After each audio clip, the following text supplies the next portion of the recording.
Hello बच्चों, so in this video we are going to understand a basic mole. तो basic मोल समझने से पहले बच्चों सबसे जरूरी ये जानना है कि एक्चुअली में जो मोल है वो है क्या, व्हाट इज अ मोल। तो बच्चों mole is nothing but it just a unit. जैसे हम कोई यूनिट जो है लेते हैं, जैसे कि मान लीजिए हम डजन की बात करते हैं, तो जब हम एक डजन की बात करते हैं तो हम बात करते हैं 12 क्वांटिटीज की, 12 यूनिट्स की। जब कोई भी चीज 12 में एक साथ कंबाइन होगी तो हम उसे डजन कहेंगे। जैसे 12 बनाना तो 1 डजन, 12 चेयर तो 1 डजन चेयर। इसी प्रकार से जब हम पेयर की बात करते हैं तो a pair contain 2 unit, a pair contain 2 unit. Similarly 1 mole contain 6.022 10 to the power 23 units. ठीक है, यानी कि 6.022 10 to the power 23 स्पीशीज जहां भी होंगी तो हम उन्हें एक मोल से इंडिकेट करेंगे। ये जो नंबर है 6.022 10 की पावर 23, इसको हम कहते हैं बच्चों Avogadro number, Avogadro number, and it is denoted by Na।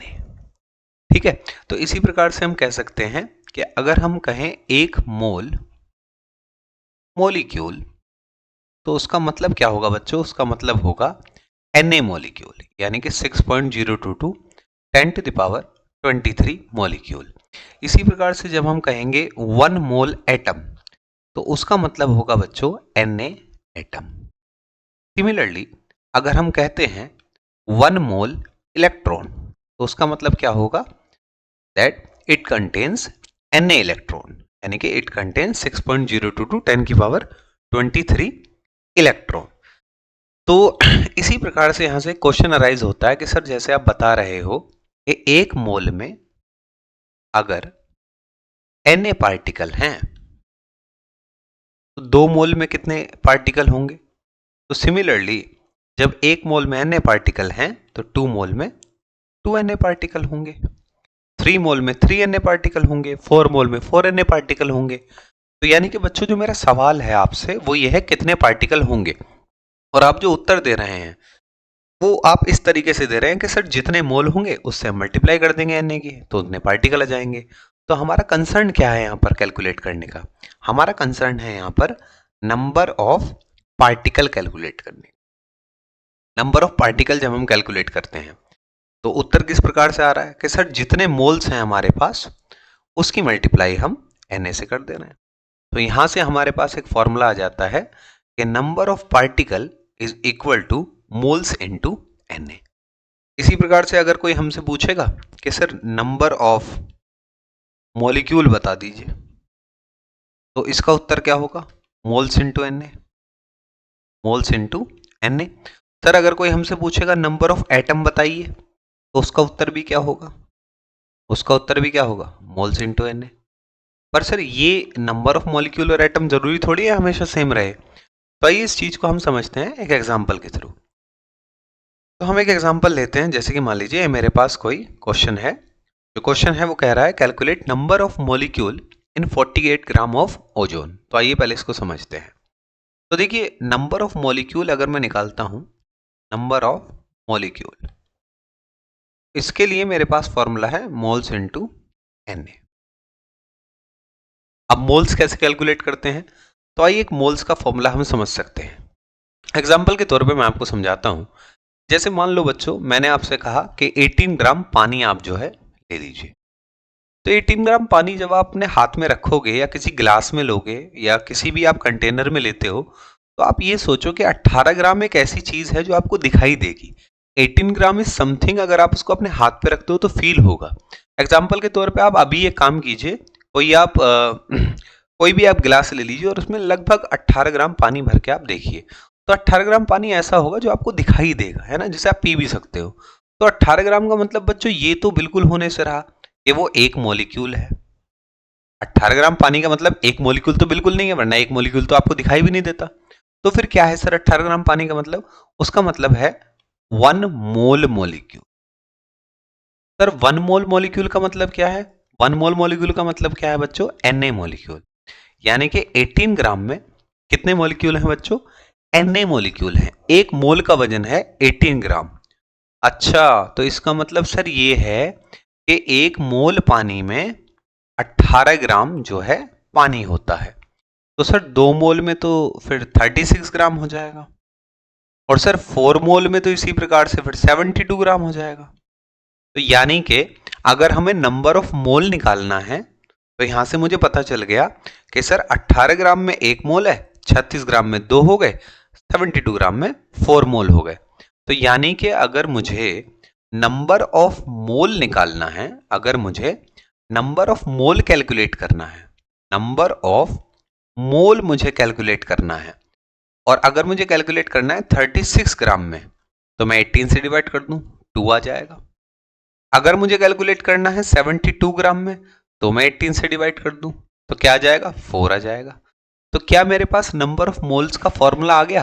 Number of moles का मेरे पास फॉर्मूला क्या आ गया बच्चों, कि सर गिवन मास, जो मास हमें गिवन है, अपॉन मॉलिक्यूलर मास, जो मॉलिक्यूलर मास है उसका, ठीक है, ये हमारे पास मोल्स का फॉर्मूला आ गया, इनटू एन ए। तो यहां से हमारे पास क्या आंसर आ जाता है कि सर 48 ग्राम तो ओजोन है, और ओजोन का फॉर्मूला होता है O3, और ऑक्सीजन का एटॉमिक मास होता है 16, 16 इंटू 3 कितना हो जाएगा, 48। तो 48 इंटू, तो क्या आंसर आ गया हमारे पास कि इसके अंदर Na मॉलिक्यूल्स होंगे। अब यही चीज अगर हम एटम्स को लेके कैलकुलेट करते हैं तो सर फॉर्मूला तो उसका भी सेम ही है, कि नंबर ऑफ एटम का जो फॉर्मूला है वो भी तो मोल्स इंटू Na ही है, वो भी तो मोल्स इंटू Na ही है। पर फर्क क्या है, फर्क ये है कि जब मोल्स हम एटम्स के लिए कैलकुलेट करते हैं तो यहां पर हम मास अपॉन एटॉमिक मास रखें। और एटॉमिक मास क्या है बच्चों, एटॉमिक मास यानी कि एक एटम का मास, यानी कि ओजोन के अंदर जो एक एटम है उसका कितना मास है, ये हमें कैलकुलेट करना है। तो उसका एटॉमिक मास है बच्चों 16। तो यहां पर हम क्या करेंगे, मास कितना है 48 ग्राम upon atomic mass 16 into Na। तो कितना आ गया हमारे पास 3Na। ठीक है, तो ये जो है हमारे पास इस तरीके से आ जाता है। इसका एक और तरीका भी है, बट उसको समझने से पहले हम समझेंगे कि ये तरीका गलत कैसे है, या फिर ये इतना सही तरीका कैसे नहीं है।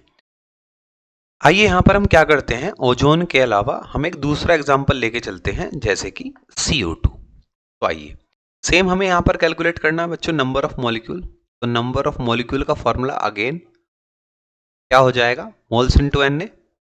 तो मोल्स के लिए हम क्या करेंगे, mass upon molecular mass into Na कर देंगे। अब मास कितना है हमारे पास CO2 का, 88 ग्राम, और मॉलिक्यूलर मास अगर हम कैलकुलेट करेंगे CO2 का कितना आ जाएगा, 12 इंटू 16 प्लस कितना आ जाएगा, 44। तो यहां पर हम क्या करेंगे, 44 ग्राम हम इसका मॉलिक्यूलर मास रखेंगे इंटू Na।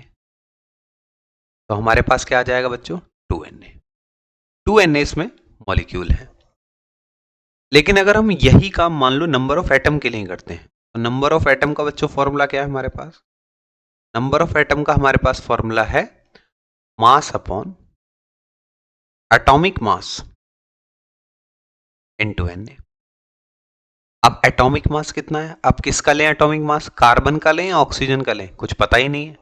तो ऐसे केस में हम क्या करें, तो एक बहुत ही सिंपल ट्रिक मैं आपको समझाने के लिए जा रहा हूं बच्चों, जो किसी भी चीज को कैलकुलेट करने में काम आएगी। तो आप क्या करें, सबसे पहले नंबर ऑफ मॉलिक्यूल्स कैलकुलेट कर लें, और फिर आप एक मॉलिक्यूल की बात करें। जैसे अगर हम बात करें हमें नंबर ऑफ एटम कैलकुलेट करने हैं, तो हम क्या करेंगे बच्चों, हम पहले एक मॉलिक्यूल में देख लेंगे। एक molecule of CO2 contain 3 atom. कैसे, एक कार्बन का एटम है, 2 ऑक्सीजन के एटम है। तो अब हम क्या करें, नंबर ऑफ मॉलिक्यूल कैलकुलेट कर ले। नंबर ऑफ मॉलिक्यूल कितने हैं हमारे पास, यहां पर नंबर ऑफ मॉलिक्यूल हमारे पास कितने आ जाएंगे 88 ग्राम CO2 में, हालांकि ये 2Na हम निकाल चुके हैं, फिर भी हम करते हैं कि 88 upon molecular mass 44 into Na, यानी कि हमारे पास आ गया 2Na मॉलिक्यूल। तो अब हमारे पास ये पता है कि एक मॉलिक्यूल में 3 एटम है, तो हम निकाल लेंगे 2Na मॉलिक्यूल में कितने एटम होंगे, यूनिटरी मेथड लगाएंगे हम सीधा।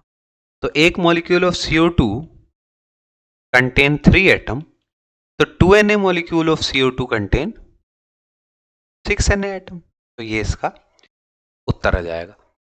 अब ये जो तरीका है बच्चों, ये तरीका बहुत ही ज्यादा यूजफुल है पूरे मोल कंसेप्ट को समझने में। क्यों? क्योंकि इससे हम क्या करेंगे, इससे हम यही नहीं करेंगे कि केवल हम एटम कैलकुलेट करेंगे, हम इससे इलेक्ट्रॉन भी कैलकुलेट कर सकते हैं। इलेक्ट्रॉन कैसे? आइए नेक्स्ट क्वेश्चन हम देखते हैं। जैसे मान लीजिए हमसे कहा गया calculate number of electron in 88 gram CO2। तो हमेशा ये मेथड हमारा हर जगह काम आएगा। कैसे? जैसे हमने नंबर ऑफ मॉलिक्यूल निकाल लिए, नंबर ऑफ मॉलिक्यूल कितने हैं हमारे पास 88 ग्राम CO2 में, नंबर ऑफ मॉलिक्यूल है हमारे पास 88/44 इंटू Na। तो 2Na हमारे पास क्या आ गया, मॉलिक्यूल आ गया। 2Na मॉलिक्यूल है हमारे पास। अब हम क्या करें कि एक मॉलिक्यूल का कैलकुलेट कर लेते हैं। एक मॉलिक्यूल CO2 के अंदर कितने इलेक्ट्रॉन है? तो एक मॉलिक्यूल CO2 के अंदर है, कार्बन का एटॉमिक नंबर है 6, तो 6, एक सेकंड, कार्बन का एटॉमिक नंबर है 6, तो 6 इलेक्ट्रॉन, ऑक्सीजन का 8 है, तो 16 यानी कि 22 इलेक्ट्रॉन है।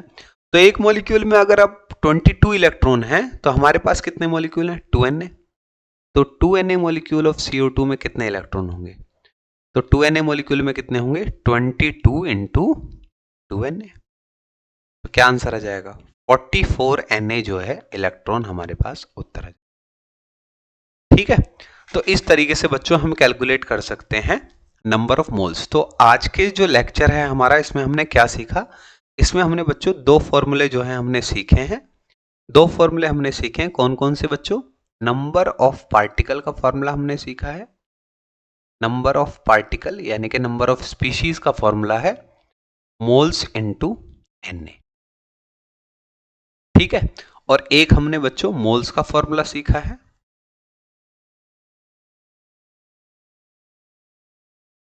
ठीक है, एक हमने बच्चों मोल्स का फॉर्मूला सीखा है। मोल्स का जो फॉर्मूला है वो है मास अपॉन मॉलिक्यूलर मास या एटॉमिक मास।